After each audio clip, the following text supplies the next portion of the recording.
अस्सलामुअलैकुम वरहमतुल्लाहि वबरकातुहू। कैसे हैं सब? उम्मीद करती हूँ अल्लाह के करम से आप सब ठीक होंगे। कॉपी का सफ़ा नंबर 16 खोलिए। यहाँ तारीख लिखें, पेंसिल फेरें और लिखें। आज हम दो हुर्फी अल्फाज पढ़ेंगे और लिखेंगे। पेंसिल को मेरे साथ नुक्ते पर रखें और हाथ फेरें।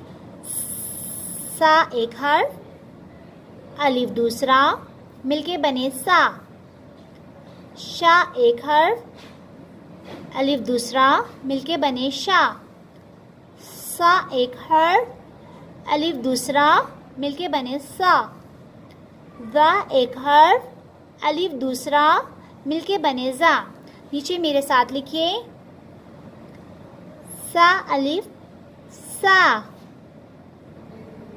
शा अलिफ शा, सा अलिफ सा, ज़ा अलिफ ज़ा। ओके बच्चों, ये काम आप लोग मुकम्मल करेंगे। अल्लाह हाफ़िज़।